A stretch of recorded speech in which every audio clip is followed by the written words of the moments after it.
connected with mental health issues. And awareness about your potential, this is what Panchatantra 1200 BCE told us, is all about me competing with you. Inner worth, self-awareness, that will make me realize I'm good the way I am. The psychology supports this, even the science. You will attract a beautiful life. And in doing that, we consistently build pressure in the child because we've told him he or she is not good enough.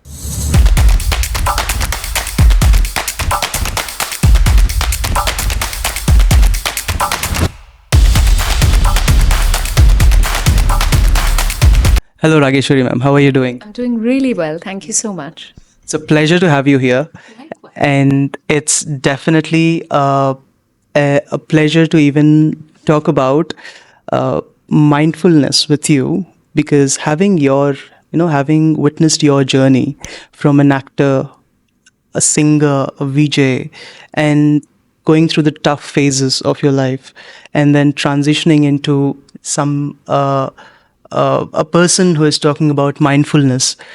Being naturally mindful is something that really caught my attention, because we are not wired that way, or we are maybe wired out of it. Right.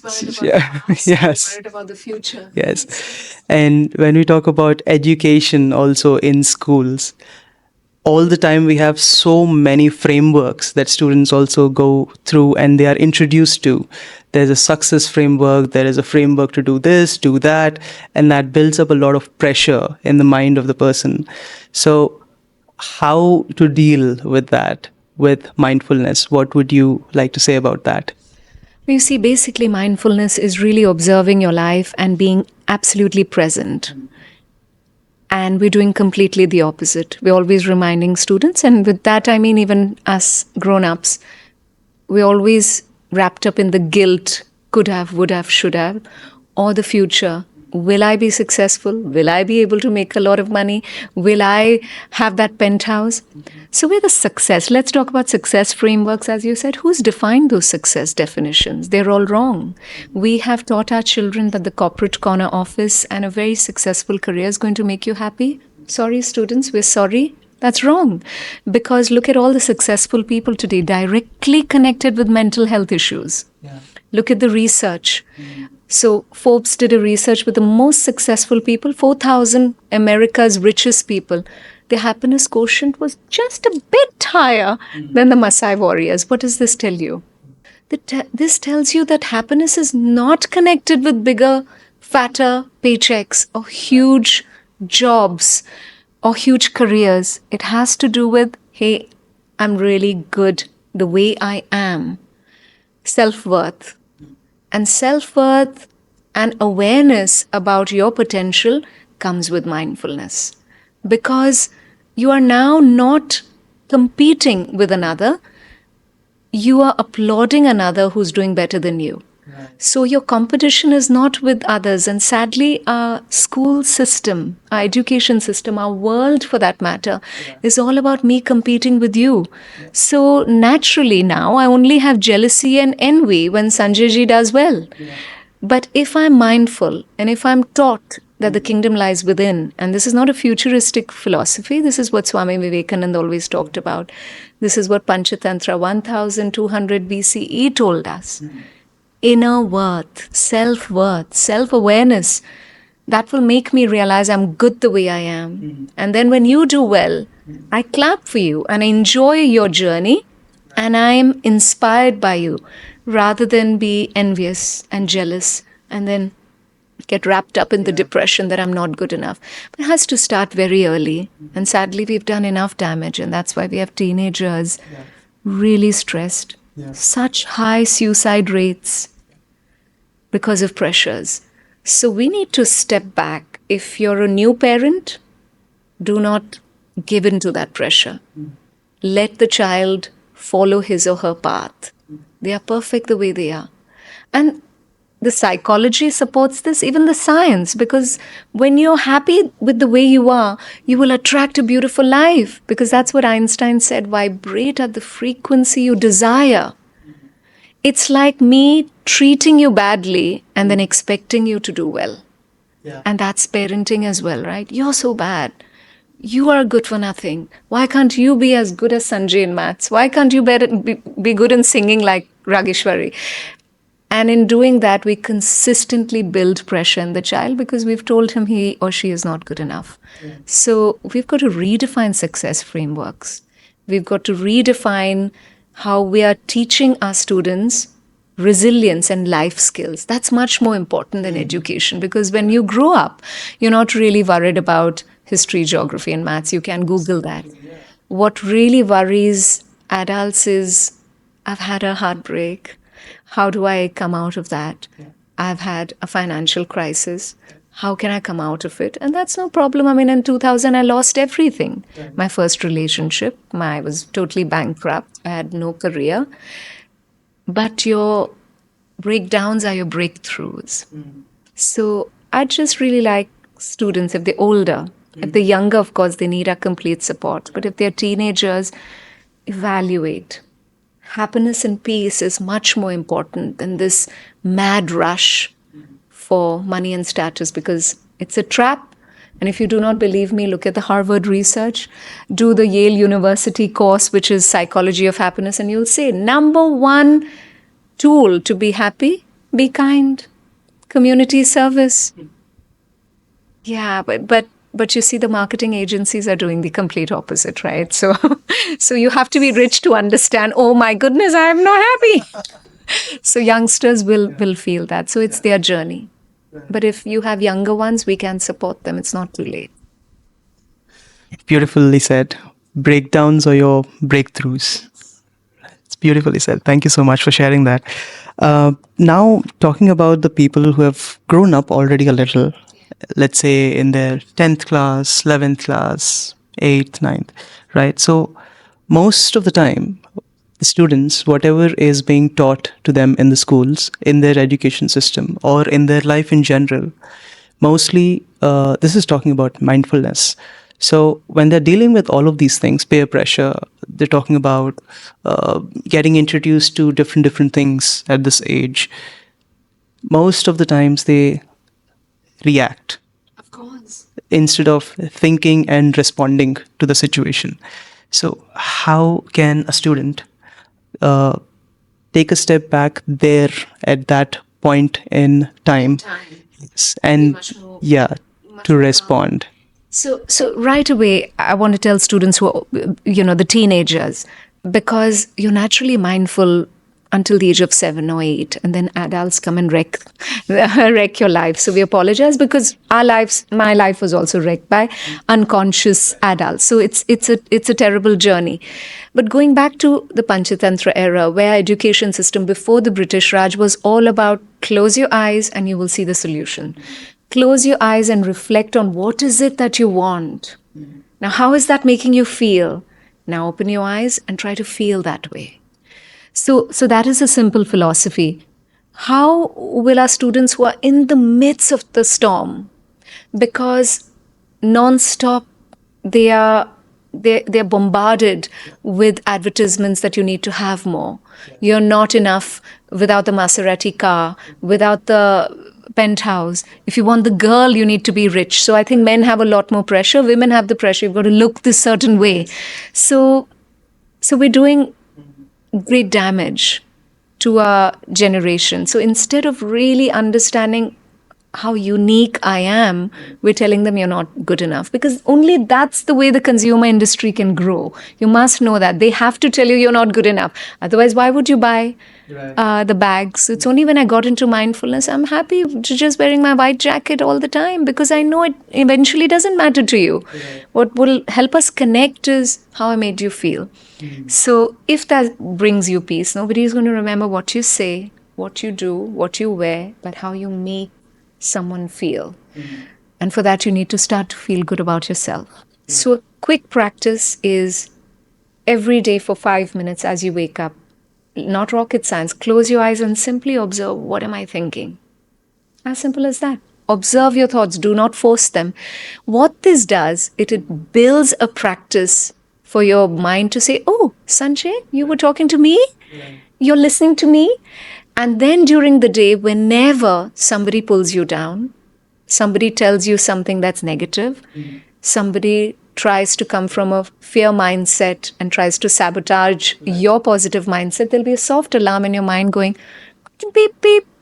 Do not hear that. That's not the truth. Your truth is how wonderful and unique you are. You're fine the way you are. And I'm fine if I don't have a car in London. I'm fine. I simply don't give in to that insecurity. And I owe it to the relationship I have with myself. So we all have an inner child, and the more you relate and build that bond with that inner child, you will excel in life because you'll start to feel good about yourself. And that's the first step. While our teenagers are absolutely attacked because they're made to feel they're not good enough. And the comparisons kill you further. Because you see superstar actors buy cars and penthouses by the age of 25 and 30. No, don't worry. Trust me, there's immunity. They all get immune. They want more and more and more. It's a trap. So I hope this brings peace. That the moment you're feeling anxious, get into the practice of closing your eyes every day. And if that's not working, then there are other hacks like ice water, wash, sing. That's why our ancient Vedas would tell us that as soon as you wake up, sing and chant, because it awakens your vagus nerve, which is the longest nerve in our body. That instantly calms you. Because usually we're in the fight or flight mode. Oh my God, someone's making more money. Oh no, I hate that person. Or you say, I don't want to make money. I want to become a monk. Extreme reactions. While rest and digest is the opposite. You say, oh, I observe how wonderful that person's making enough money. Good job. I'm sure my time will come. But I'm really happy with my journey anyways right now.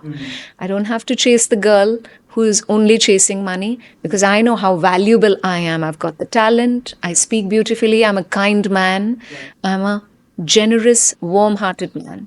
And I need a woman who'll recognize me. In the same way a woman can say, I don't want a man who's just obsessed with superficial looks. I'm a kind, generous-hearted, warm-hearted woman. And I'm a beautiful mother in the making. A beautiful wife in the making. So the moment you have a beautiful relationship with yourself, you'll have a perfect relationship with others. Yeah.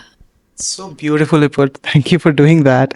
And it's incredible the way you talk about students or the kids these days obsessing over wanting more, looking at the movie stars and looking at the celebrities online, on Instagram, and all of these places. Yes, and Sanjay said that so well. It's because sadly the advertisements and culture is projecting that again and again. We're celebrating the rich. You see, you can see that, right? The lavish weddings. We're celebrating them. And we're giving them all of that, those huge windows. And it's human nature, brain synchronization. Whatever we consistently see, we will chase. And so we need to say, I'm not letting this into my mind. I'm not falling into the trap. Because the happiest people, I met a small shepherd's wife in villages in Kashmir. So happy. I've never seen the billionaire's wife smile because anyways, the billionaire's wives are so Botox, they cannot even smile. So, but I saw this beautiful shepherd's wife, so happy. And I told her, you're so happy. What a beautiful smile you have. She said, my husband this week has made enough money for us to get rice and meat. So we're going to have a meat biryani this Sunday. And that was her accomplishment. So ultimately, if you're making a great meal for your family or you're doing a huge concert, the happiness set point is according to the kind of person you are and you've allowed yourself to be. Your happiness is a muscle, just like a muscle. So you need to work at it every day. She was the happiest woman I'd ever seen. So that's what's important. So Yale University, the psychology of happiness, instantly busts the myth. Perfect relationship will also not make you happy beyond a year. The great cars also, because you want more and more and more. So it's like chasing a moving target. I got the Oscar, now no, I want another one. So that Jim Carrey said that, right? I wish everybody could get an Oscar so that they could know that next morning it doesn't matter. So we've got to get into the habit of being happy today, not waiting for the job, not waiting for the girlfriend, not waiting for the boyfriend. I'm happy no matter what. Children are like that, no? Little ones below the age of 7. Gee, sorry to interrupt you, Sanjay ji. It's actually quite interesting the way you put these things and connect it back to how we feel about ourselves, and it actually reflects in other aspects of our lives, right? And also because thinking about the competition that we also spoke about in the beginning, because every school, every educational institution, every student, even a working professional has that, the competitive mindset, because we are so many, yes, as a country, and then there are definitely resources that are limited to, and access to resources is also a question that is a different topic altogether. But Again, that's yeah, the mind. Again, that's the mind. Because you see, I had my friends, and during a crisis in the industry, they said, "Oh my goodness, we're not going to be making enough money." While I would focus on how can I make more money? Because you see, the moment we complain, there's a science behind it. We shut down critical thinking centers in our mind. We shrink the hippocampus. And so we'll never think of ideas. While I got ideas, hey, I need to talk about mental health because people really need that. Oh, I can be an author, and that will also help me in my career much more. I can go in for one-on-one life coaching. So you will get beautiful ideas, and at the same time, life is evolving. So the jobs that we're seeking today are not going to be present tomorrow and day after. Doctors who get no admission and jobs here get phenomenal jobs elsewhere. Outside the country, they said, "Oh my God, what was I worried about?" Having said that, I want to keep coming back to the greater truth. Just be happy with what you have. That doesn't mean you do not have ambition, because if you only chase ambition, you will have anxiety. But if you have ambition with gratitude for what you have a marvelous journey. And it's a science to be kind and happy, because I make you feel happy, so you respond better. I'm in a good state of mind, so I automatically respond better, and we have a better working relationship. So tomorrow you could meet someone who's far more accomplished than me, far more educated than me, but I would have made a better impact in your mind. You'll be like, "No, but I want to work with Raageshwari." I just felt great being with that person, which we miss when we're anxious. When you talked about competition, our school is based on that premise. And that's why the Gandhian philosophy was, I do not want to evaluate children in schools. You're perfect the way you are, and in no way you should compete with Raageshwari. And I should not compete with you. You're perfect and unique. And that's why Gandhiji always said we shouldn't have exams. You should not evaluate, because then you'll always hate education. And that's why we don't remember anything in school, because long term memory, and it's really powerful for everybody to listen, long term memory is associated with emotions. And what was our emotion in school? Boredom. So that's why we remember when we got a whack. We remember that lesson because the emotion was, "Oh my goodness." Or we remember the lesson taught to us with love. And sadly, that weren't too many of those. So what we need to do is let them enjoy education. So at the age of 48, I'm learning neuroscience and I'm learning mindfulness, is because I'm not being evaluated. When I see a Jack Canfield or a Mel Robbins, I get inspired. Wow. Or like Shivani ji, I'm like, wow, she's spiritual, but she's talking about science. So it's inspirational rather than competition. This competition will take away my mindset of celebrating someone, because then I'm envious and I'm jealous. And it's a negative emotion that will not keep me happy. definitely something to make notes on, I would say, from this podcast. Thank you so much for taking out your time and sharing your views on mindfulness, and beautifully summarizing how all of these things can be solved at that threshold where we make that decision. What do I want to feel like? What do I want to feel like? And don't pack your day too much. Be like nature. It's really easy and slow and still get so much done. Nature never competes. There are more trees on our planet than stars in the Milky Way. Of course, we still need to plant more trees and look after our cities, but they don't compete. My daughter tells me all of this. Mummy, when when a tree is cut down, all the other trees reach out to support it. How marvelous! And also, mindfulness is so important more than any other time in our life, is because you look at our childhood. I mean, I'm much older than you, but in the 70s, when our parents came home, they were with us. There was no phone ringing. There were no emails. There were no texts to be replied to. They were with us. We would cook, chat, sit, really exchange notes, cry, talk about our wins, talk about our losses. But today, as a parent, I need to be much more mindful to keep my phone away, to really have that line drawn. Now is my time for my family. Disconnect. And that's why it's so important to have those transition periods. Once you're coming back home, your body is there, but your mind is everywhere, still wrapped up with all the stress. Take a cold water shower. Have tea, whatever that really, really brings you some peace. Put on some music that's calming. Embrace when we kiss our spouse, our children on the forehead. Do you know we build natural resilience in them? So when I kiss the forehead of my husband, he builds resilience. When he kisses my forehead, it builds self-worth in a woman. So it's so important. We are not tactile anymore. आ गए चलो कैसा था दिन if you have a good if you're in a good mood, maybe you'll say कैसा था दिन. Otherwise it's just आ गए and they open the door and it's a routine.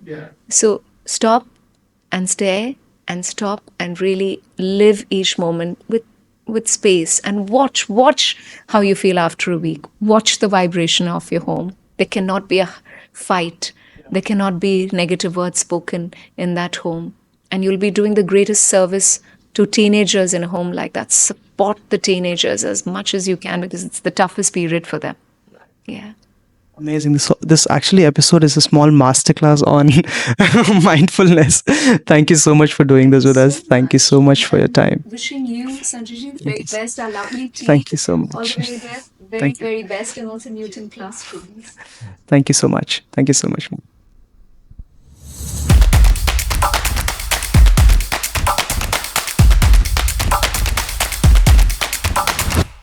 Ladies and gentlemen, this is the Newton Classroom Podcast. Stay tuned.